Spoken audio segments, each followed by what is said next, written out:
Miscellaneous exercise number 3 मधला question first select the correct options from the given alternative मधला example 9 in triangle ABC if cot A into cot B into cot C greater than 0 then the triangle is there are four options acute angle triangle or B right angle triangle C obtuse angle triangle and D isosceles right angle triangle. आता इथे आपण आधी solution काढू. Triangle आहे in triangle ABC ह्यामध्ये cot A into cot B into cot C greater than 0 म्हणजे हे cot A cot बी आणि कॉट सी यांचं जर मल्टिप्लिकेशन केलं तर ते ग्रेटर दॅन 0 आहे. तर ह्यावरून आपल्याला काय फाइंड आउट करायचंय की हा जो ट्रायंगल आहे हा ट्रायंगल ॲक्यूट अँगल आहे का राईट अँगल आहे का ऑब्ट्यूस अँगल आहे का आयसोसेलेस राईट अँगल ट्रायंगल आहे. म्हणजे लघु कोण आहे का काटकोण आहे का विशाल कोण आहे का समद्विभुज काटकोण त्रिकोण आहे हे आपल्याला या माहितीवरून इथे फाइंड आउट करायचंय. Know we know that sum of measure of all angle of triangle equal to 180 degree. ही ट्रायंगलची प्रॉपर्टी आहे की हा गुणधर्म आहे ट्रायंगलचा की त्याच्या सर्व कोणांची जर बेरीज केली तीन कोणांची जर बेरीज जर केली आपण तर ती 180 अंश येते. समजा हा अँगल ए आहे हा बी आहे आणि हा सी आहे.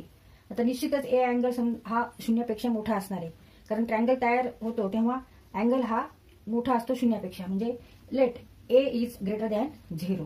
जर A is greater than 0 then remaining two angles are less than 180 degree. आता इथे हे इक्वेशन बघा cot A into cot B into cot C greater than 0 म्हणजे ह्या प्रत्येकाची व्हॅल्यू घेऊन जर आपण मल्टिप्लिकेशन केलं तर ते ग्रेटर दॅन 0 येणार आहे. आता इथे कॉट थिटाच्या व्हॅल्यू बघा cot 0 degree cot 0 degree is not defined cot 30 degree is √3 cot 45 is 1 cot 60 degree is 1/√3 and cot 150 degree is -√3 and cot 180 degree is not defined cot 210 is √3 and cot 300 is -1/√3 and cot 330 degree is -√3 and cot 90 degree is 0 cot 120 degree is 1/√3 and cot 225 is 1. तर आता इथे 180 अंशाची पर्यंतच आपल्याला पाहिजे कारण तिन्ही कोणांची बेरीज ही 180 अंश असते. त्यामुळे इथे आपण ह्या अँगल्सचा विचार करायचा नाहीये 180च्या नंतरचा. तर ह्याच्यामध्ये एकच व्हॅल्यू ही निगेटिव्ह होती 150 डिग्रीला. जर एक अँगल आपण 150चा घेतला तर जे मल्टिप्लिकेशन येईल ते लेस दॅन 0 होणार आहे कारण तिथे निगेटिव्ह येणार आहे.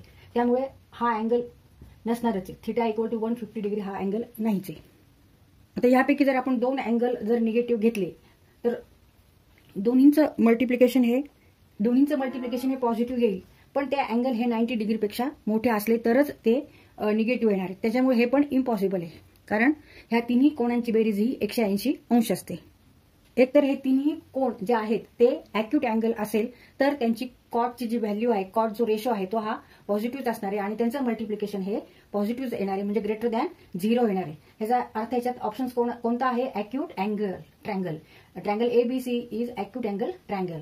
Therefore answer is option A. Answer is option A acute angle. आता इथे ट्रायंगलला कोणत्या ट्रायंगलला 3 कोण असतात there are 3 angles either all 3 are positive or 2 of them are negative and 1 is positive.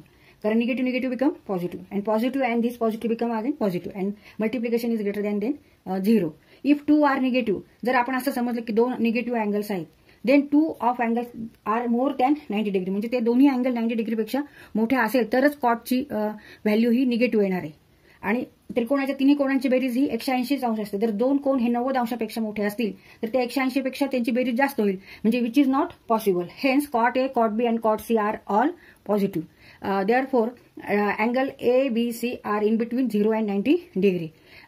Therefore triangle ABC is acute angle triangle. Therefore answer is option A acute angle triangle. तर इथे हा question solve करताना तुम्हाला cot च्या value पाठ पाहिजेत. म्हणजे theta जर आपण 0 अँगल घेतला तर cot 0 equal to what cot 30 degree equal to what cot 45 degree 60 degree cot 90 degree असं हे सगळं आपल्याला थोडंफार पाठ पाहिजे अँगलच्या व्हॅल्यू ती पॉझिटिव्ह आहे का निगेटिव्ह आणि त्यावरून मग आपल्याला हा क्वेश्चन सॉल्व्ह करता येते.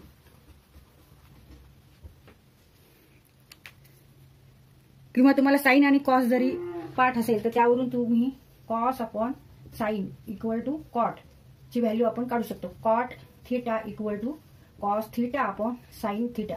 जर कॉस 0 माहितीये साईन 0 माहिती तर इथे आपण कॉट 0 ची व्हॅल्यू काढू शकतो. तसंच कॉस 30 डिग्री माहिती आहे, साइन 30 डिग्री माहिती आहे, त्यावरून आपण इथे कॉट 30 डिग्रीची व्हॅल्यू याची किंमत आपण काढू शकतो. तर ह्या पद्धतीने सुद्धा तुम्हाला काढता येईल.